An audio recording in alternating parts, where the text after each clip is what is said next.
하루는 제자들과 함께 배에 오르사 그들에게 이르시되 호수 저편으로 건너가자. 이에 떠나 행선할 때에 예수께서 잠이 드셨더니 마침 광풍이 호수로 내리침에 배에 물이 가득하게 되어 위태한지라. 제자들이 나와 깨워 이르되 주여, 주여, 우리가 죽겠나이다. 한데 예수께서 잠을 깨사 바람과 물결을 꾸짖으시니 이에 그쳐 잔잔하여지더라. 너희 믿음이 어디 있느냐? 그들이 두려워하고 놀랍게 여겨 서로 말하되 그가 누구이기에 바람과 물을 명함에 순종하는가? 오늘은 예수님의 거룩한 습관 질서라는 주제로 함께 나누어 보도록 하겠습니다. 예수님이 풍랑을 잠잠케 하신 이 사건은 공관복음 전부 다 기록되어 있습니다. 마태복음 8장, 마가복음 4장, 그리고 누가복음 8장에 기록되어 있습니다. 이 사건 이후에 누가복음 8장을 보면 거라사라는 도시로 가서 귀신 들린 광인을, 미친 사람이죠, 고치시는 이야기가 나오고, 그 다음에는 혈루병 걸린 여인을 예수님이 치유하시는 이야기가 나옵니다. 그리고 그 다음에는 그 야이로, 회당장 야이로의 딸을 살리시는 이야기가 나옵니다. 이 네 개의 기적 이야기가 공관복음 전체에 다 이 순서대로 그대로 나오고 있습니다. 이 네 가지 기적 이야기의 공통점은 일상의 회복입니다. 일상의 회복. 오늘 주제가 예수님의 거룩한 습관 중에서 질서입니다. 질서를 한마디로 표현하면 보시기에 좋았더라의 회복입니다. 따라해 볼까요? 보시기에 좋았더라의 회복. 보시기에 좋았더라의 회복. 요거 하나만 기억하시면 됩니다. 보시기에 좋았더라의 회복. 이것이 바로 질서의 의미라고 할 수 있습니다. 오늘 이 이야기를 통해서 이 보시기에 좋았더라의 회복이 저와 여러분의 일상에 찾아오는 은혜가 있으시기를 주님의 이름으로 축복합니다. 22절을 보면 하루는 제자들과 함께 배에 오르사 그들에게 이르시되 자, 저쪽 호수 저쪽 건너편으로 우리가 건너가자 하심에 의해 떠나, 이렇게 나오고 있습니다. 여기서 호수는 무슨 호수일까요? 갈릴리 호수죠.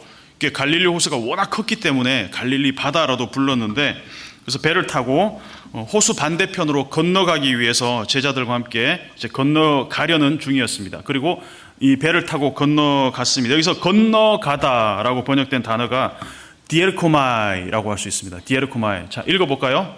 디에르코마이. 헬라어로 이렇게 디에르코마이. 읽을 줄 아시죠? 디에르코마이. 이 디에르코마이가 디아라는 이 말과 전치사와 그리고 에르코마이, 디아는 무엇을 통해서 이런 뜻이고 에르코마이는 가다, 오다라는 뜻도 되고, 그래서 디에르코마이 하면은 어디를 통해서 가는, 어디를 지나가는 이런 의미라고 할 수 있습니다. 지금 예수님은 목적지가 갈릴리 건너편의 어떤 도시입니다. 그리고 거기로 지나가는, 건너가는 길목에 있는 상황입니다. 이 디에르코마이라는 동사가 예수님이 주어로 쓰여 있을 때는 대부분 어떤 목적지를 향해서 예수님이 경유한다라는 그런 의미를 갖고 있습니다. 누가복음 8장 22절을 보면 하루는 제자들과 함께 배에 오르사 호수 저편으로 건너가자 하심에, 오늘 본문 말씀이시죠. 그리고 누가복음 17장 11절을 보면 예수께서 예루살렘에 가실 때에 사마리아와 갈릴리 사이로 지나가시다가, 그러니까 디에르코마이가 쓰였습니다. 그리고 누가복음 19장 1절을 보면 예수께서 여리고로 들어가 지나가시더라. 여기도 디에르코마이가 쓰였습니다. 누가복음 19장 4절을 보면 돌무화과 나무에 올라가니, 누굴까요? 삭개오입니다. 이는 예수께서 그리로 지나가시게 됩니더라. 그러니까 예루살렘이 목적지였고, 그리고 예루살렘으로 가는 그 여리고로 가는 그 길을 지나가시는 길에 예수님이 삭개오를 만났다라는 이야기입니다. 요한복음 4장 4절을 보면 사마리아를 통과하여야, 이 디에르코마이 하여야 하겠는지라. 그래서 예수님이 풍랑을 잠잠케 하신 이 갈릴리 바다는 건너편 거라사 지방으로 가는 길목으로 지나간 디에르코마이 하는 길이었다라는 거죠. 삭개오의 집은 여리고로 가는 그 길목에 있었습니다. 사마리아 여자는 예수님이 갈릴리로 가는 길목에서 만났던 사람입니다. 간혹 연예인들 중에 왜 친구 따라 오디션 갔다가 친구는 떨어지고 자기는 붙었다 뭐 이런 간증을 하는 분들이 간혹 있지 않습니까? 약간 좀 재수가 없긴 하지만 지나가는 길에 그냥 나는 오디션을 봤는데 내가 붙었다, 좀 자랑 같기도 하고. 제가 중학교 때 제 친구를 데리고 교회 수련회를 갔었어요. 근데 이 친구는 교회를 다닌 적이 없는 친구였는데 수련회 첫날에 이 친구가 갑자기 방언을 하는 첫날. 저는 못하는데 뭐지? 약간 이런 생각이 좀 들었어요. 저도 놀라고 그 친구도 놀라고 뭐 전도사님도 놀라고 친구들이 다 놀랐어요. 예수님은 그러니까 우리가 예상치 못한 길목에서 우리를 찾아오실 때가 종종 있다는 거죠.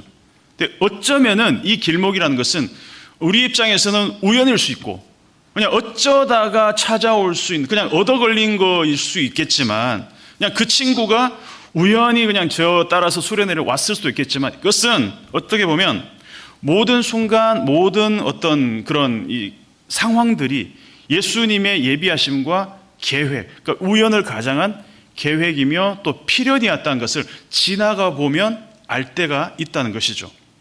우연처럼 보이는 모든 일이 예수님 입장에서 거의 필연적인 사건이라는 것을 우리는 계속해서 만나게 됩니다.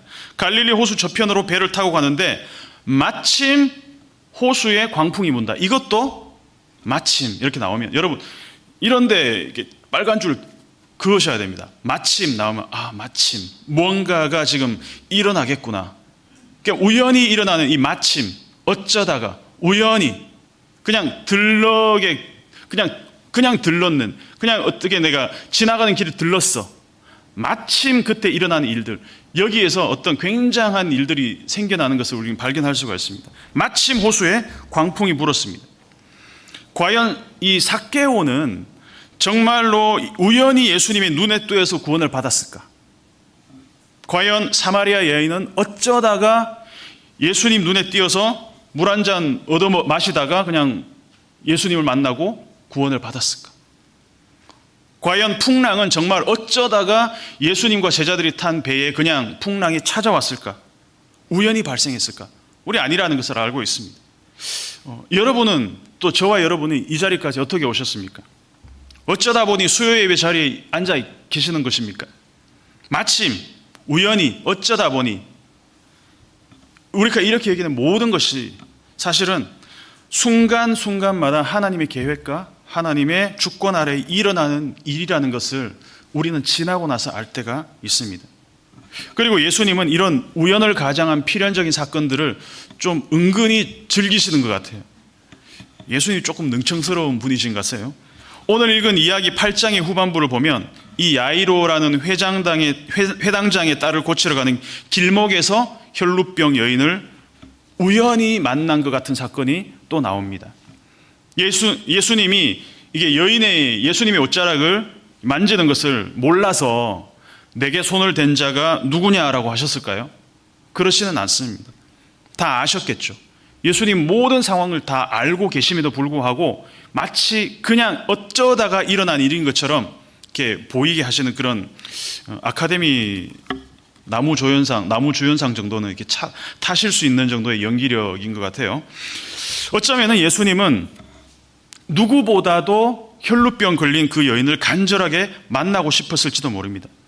오래전부터 그 여인의 삶을 회복시켜 주시려고 아까 서두에 말씀드린 것처럼 그 일상을 회복시켜 주시기 위해서 예수님이 준비하고 계셨을 수도 있다는 것이죠. 근데 그럼에도 불구하고 예수님은 우연처럼 찾아오는 그 때를 기다리시는 것 같아요. 그러니까 저와 여러분이 어떤 힘든 터널 같은 시기를 지나고 있다고 하면 우리 예수님은 누구보다도 그 순간을 우리가 인내와 또 기다림을 인내로서 견뎌내기를 예수님 원하고 있을지 모른다는 것이죠. 그리고 마침내 예수님이 우리를 찾아오시는 그 타이밍이 우리가 예수님을 발견하는 타이밍을 예수님은 기다리고 계실지도 모른다는 것입니다. 이 풍랑으로 인해서 예수님이 배가 산산조각이 될 위험에 처했음에도 불구하고 그럼에도 불구하고 예수님은 잠을 잤다. 그것도 마가복음을 보면 고물에서 베개까지 베고 작정하고 잠을 주무셨다는 얘기입니다. 얼마나 이 항해 거리가 긴지는 모르겠지만 예수님이 잠을 주무셨다. 잠을 잤을까요? 예수님이 아니면 그냥 자는 척 하셨을까요? 눈을 살짝 이렇게 반쯤 뜨고 보면서 자는 척 하시면서 예수님이 제자들의 반응을 보면서 얘들이 지금 어떻게 나오나 이렇게 보셨을까요? 저는 확신컨대 아주 깊게 누가 업어가도 모를 정도로 깊게 잠을 주무셨을 거라고 확신을 합니다. 그렇지 않았다면 예수께서 잠이 드셨더니 이렇게 쓰는 대신에 예수께서 잠든 척 하시며 제자들의 반응을 살피시니 이렇게 나왔을 거예요, 아마. 근데 왜 하필 예수님은 이 잠이 들었었고 이 잠이 든 후에 광풍이 찾아왔을까? 이 풍랑이 찾아왔을까? 그리고 물이 배에 가득할 정도로 잠을 잘 정도면 예수님은 미련한 것인지 아니면 정말 평안함을 누리고 살아가신 분인지, 어떤 상황에서도 흔들리지 않은 평안함, 예수님 일생 가운데서 이 평안함이 몸에 배어 있지 않으면 이런 상황에서 배에 물이 들어차는 순간에도 잠을 잘 수는 없을 것 같습니다. 비슷한 장면이 사도행전에서도 나오죠. 사도행전 12장을 보면 예루살렘 교회의 수장이었던 야고보를 죽이고 야고보가 순교합니다. 그리고 나서 베드로가 투옥이 됩니다. 베드로가 투옥이 됐다는 것은 무슨 말이겠습니까? 사형수라는 의미겠죠.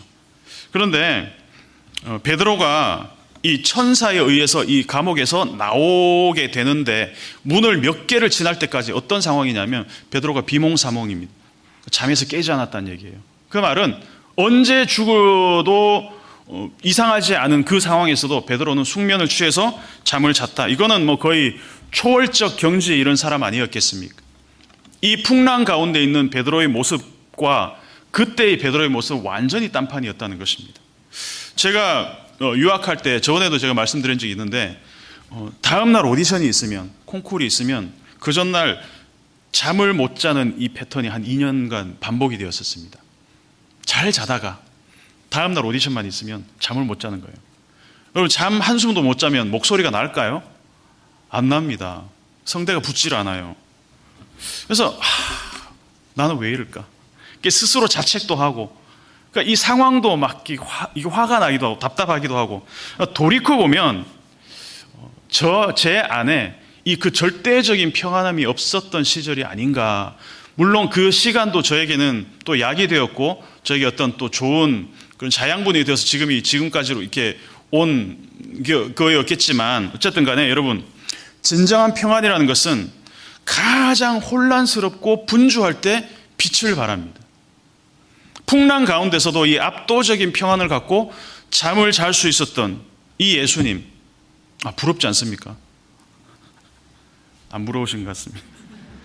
그래서 오늘 본문은 흔들리지 않는 이 평안함으로 숙면하는 예수님의 모습과 극도의 두려움을 느끼고 있는 제자들의 모습을 대조적으로 보여주고 있습니다.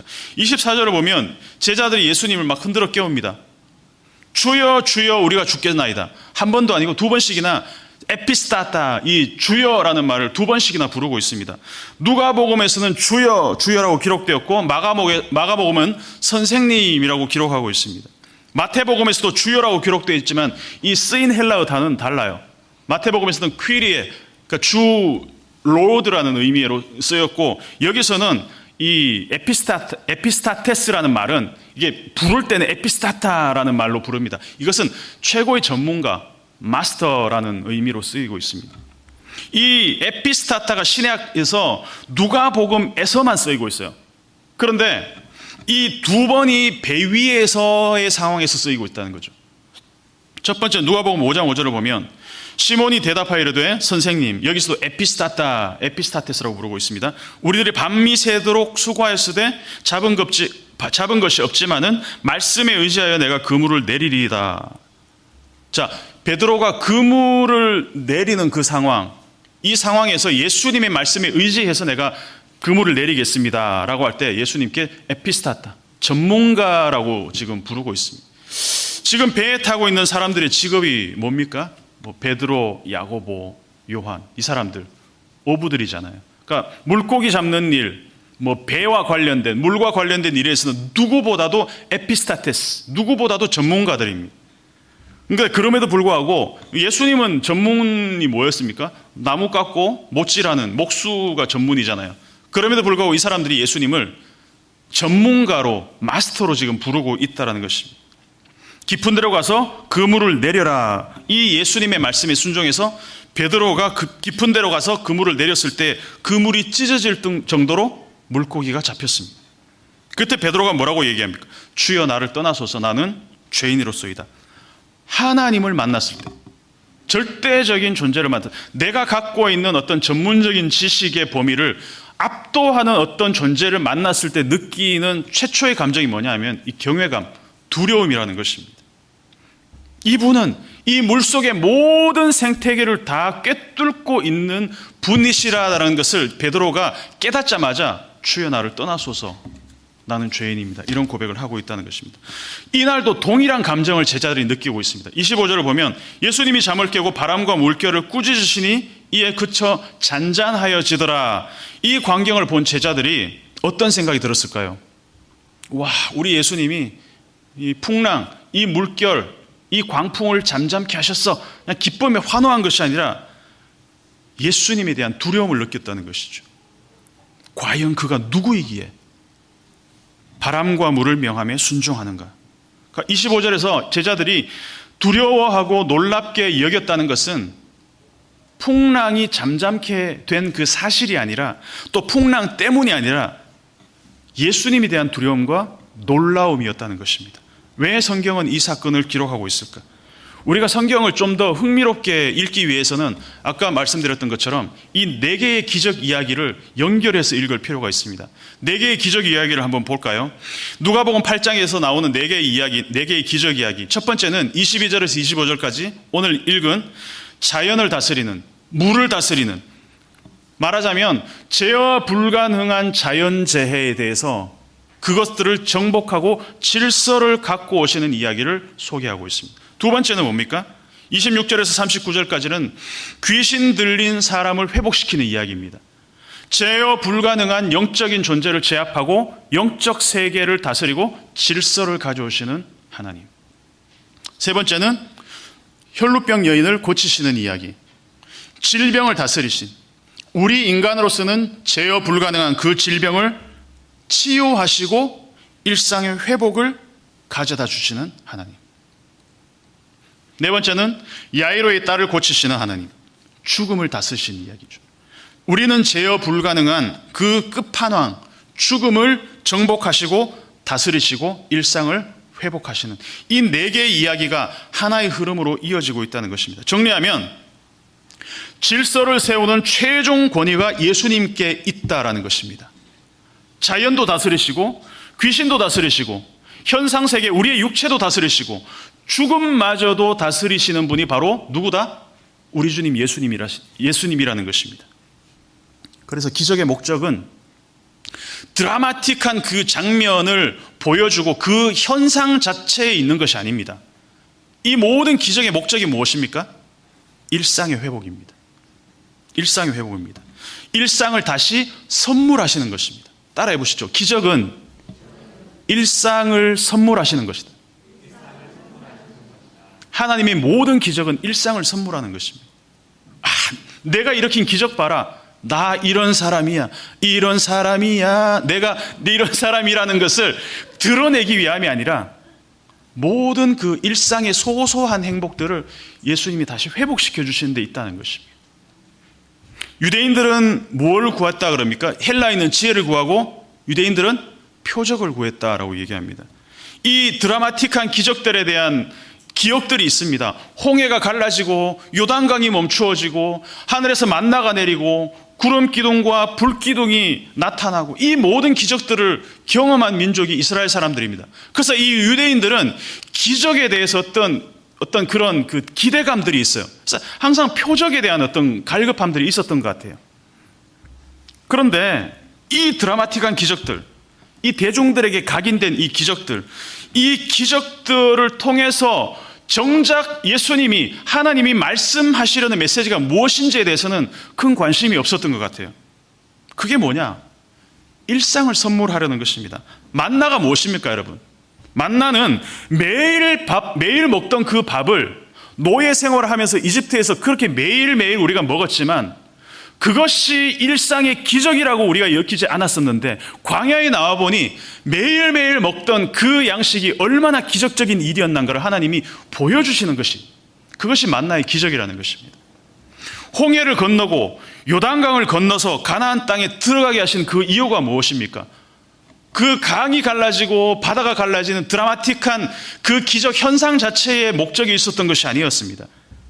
노예의 삶이 아닌 평범한 자유를 누린 일상으로 돌아가는 그 복을 누리게 하기 위해서 하나님이 강을 가르시고 바다를 가르시는 기적을 보여주셨다는 것입니다. 일상을 선물하시려는 것이 기적의 목적이었습니다. 구름 기둥을 세우시고 불 기둥을 세우시는 것이 무엇이었습니까? 우리에게 주어지는 그 해와 달, 그 따뜻함, 그리고 그 시원함, 해의 따뜻함과 그늘의 시원함을 주시는 하나님의 선물이라는 것입니다. 예수님이 풍랑을 잠잠케 하시므로 제자들은 매일매일 배를 타고 갈릴리 호수를 건넜을 거 아닙니까? 그 잔잔한 호수, 그 잔잔함 자체가 얼마나 기적 같은 일이었나를 보여주기 위한 퍼포먼스였다는 것이죠. 이 풍랑이 감히 제자들의 안전을 위협할 수 있는 그런 질서의 최상위 포식자로 군림하는 것, 그 풍랑 자체가 그 질서의 최상위 질서의 포식자가 아니라는 것을 예수님이 보여주셨다는 것입니다.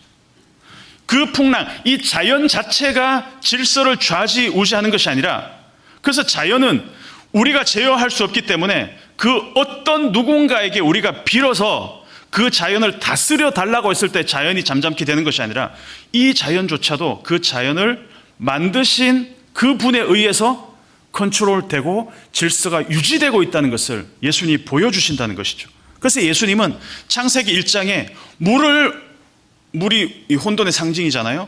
그 수면 위에서 하나님의 영이 수면을 운행하시고 그 물을 제압하시고 물을 아래 위로 나누시고 양 옆으로 나누셔서 아래 위로 궁창 하늘을 만드시고 영 옆으로 나누셔서 땅을 만드신 그 물을 제압하고 질서를 세우신 그 하나님을 예수님을 통해서 다시 우리에게 보여주고 계시다는 것이죠.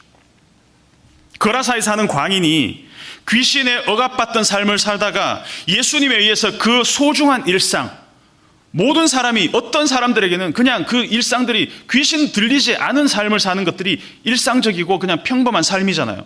근데 그것이 얼마나 기적 같은 삶이었는가를 이 거라사에 미친 사람을 통해서 보여주고 있다는 것입니다. 그래서 그 사람의 일상을 선물하시는 것, 한 사람의 인생을 좌지우지하는 것이 귀신이 아니라 그 귀신을 제압하신 예수님, 그 하나님께서 그 한 사람의 생명과 일생을 하나님이 세우고 그리고 평안케 하신다는 것을 보여주신다는 것입니다. 그리고 그 사람의 일상을 회복시키고 질서를 세우셨다는 것입니다.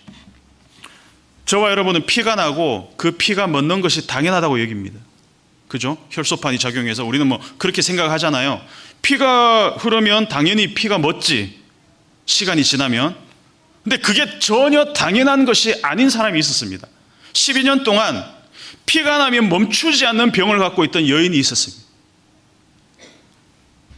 한 번 피가 나면 멈추지 않는 그 혈루병 가진 여인에게 기적이 일어났습니다. 이 여인은 모든 사람들이 당연하게 누리는 그 일상의 삶을 예수님으로부터 선물 받았습니다. 피가 나고 시간이 지나면 저절로 피딱지가 생겨서 응고가 되어서 피가 멈추는 것이 아닙니다, 여러분. 하나님이 우리 몸을 하나님의 창조 질서대로 만드셨기 때문에 우리의 피가 굳고 피딱지가 생기는 것입니다. 그래서 넘어지고 피가 났을 때 다시 피딱지가 앉고 피가 멈추는 것을 보거든 할렐루야, 하나님을 찬양하시기 바라겠습니다. 안 할 겁니까? 아멘 아니십니까, 여러분? 하나님이 우리 몸을 하나님의 창조 질서대로 만드셨기 때문입니다. 하나님의 이 혈루병, 예수님이 혈루병 여인을 치유하신 것도 기적이지만 우리의 일상에서 피가 멎는 몸을 가진 것도 기적이라는 것을 기억했으면 좋겠습니다. 그 혈루병 여인을 고치시느라 때를 놓쳐 딸의 죽음을 보게 된 그 회당장 야이로, 12살 난 딸의 죽음은 말할 수 없는 아버지의 고통이었습니다. 그런데 그 딸이 살아나고 일상을 선물로 받았습니다.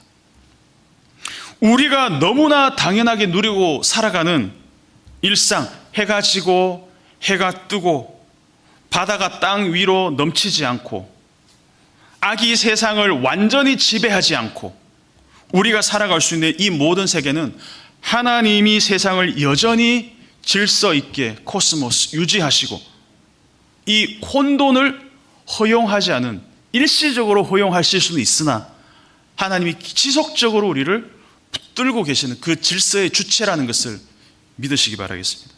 뒤집어 말하면 매일 해가 뜨고 해가 지는 이 현상이 하나하나가 다 하나님의 일상의 선물이라는 것을 기억하시면 좋겠습니다. 이 모든 질서 체계의 가장 윗선에, 질서 체계의 가장 윗선에 하나님이 존재하신다는 사실, 자연을 다스리고 영적 세계를 다스리고 우리의 육체 현상을 다스리시고 또 죽음마저도 하나님의 다스림 안에 있다는 것을, 성경은 그 확고한 사실을 계속해서 창세기 1장부터 계속해서 우리에게 선포하고 가르치고 계십니다. 오늘 누가가 우리에게 들려주는 이 이야기, 4개의 기적 이야기가 다 일상을 우리에게 주시고 이 모든 질서를 수립하시는 분이 하나님이시다라는 것을 우리에게 알려주고 있다는 것입니다. 여러분, 질서 주체가 불안정할 때 느끼는 그 공포를 아십니까? 질서를 만드는 가장 최상위에 있는 존재가 불안정할 때, 안정감이 없을 때 우리가 일상을 누릴 수가 없습니다. 질서를 만드는 주체 하나님께서 안정된 분이시기 때문에 하나님은 그 풍랑 가운데도 잠을 주무시는 예수님이시기 때문에 우리는 그 안정감을 공유할 수 있다는 것입니다. 고대 신들은 다 변덕장이었습니다. 존재하지도 않는 신들을 다 만들어냈잖아요. 메소포타미아, 이집트, 그리스, 로마 다 신들을 만들어냈어요. 신이 인간을 창조하는 것이 아니라 인간이 신을 창조했습니다. 그 고대의 신들은.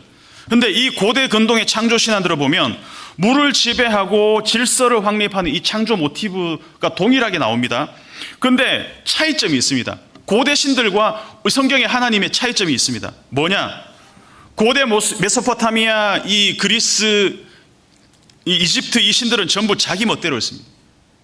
변덕장이들이었습니다. 자기 마음에 안 들면 자기들이 만든 사람을 죽이기도 하고, 그리고 인간 세상에 이렇게 화를 이렇게 내리기도 하고, 불을 내리기도 하고, 재해를 내리기도 하고, 인간 사회의 질서를 유지해야 되는 신들이 오히려 혼돈을 가져다 줄 때가 더 많이 있다는 것이죠. 근데 고대 신들 얘기하니까 이게 확 다가오시진 않으시죠. 우리 가까이에서 한번 찾아볼까요?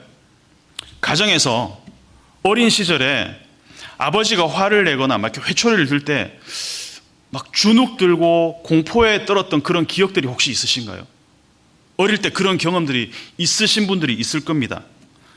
술을 마시고 기분이 안 좋으면 상을 뒤집어 엎고 폭력을 행사하는 그런 아버지, 언제 돌변할지 모르는 그 가장을 둔 자녀들의 심리 상태, 그 자녀들이 과연 매일매일 평안한 삶을 살았을까요? 항상 이렇게 가드를 올리고, 아버지가 말씀하실 때 이렇게 가드 올리고 이렇게 언제 맞을지 몰라서, 여러분 그거는 겪어보지 않은 사람들은 모릅니다. 그 가정폭력을 겪어보지 않은 사람은 모릅니다. 질서의 주체인 가장이 누구냐에 따라서 그 가정의 분위기와 그 어떤 그런 이 평안과 이런 것들, 이 자녀가 느끼는 감정, 극과 극이라는 것이죠. 그것이 고스란히 그 자녀들이 자라서 또 가장이 되었을 때 어떤 영향을 주느냐, 이 가장 어릴 때의 영향력을 무시할 수 없다라는 겁니다.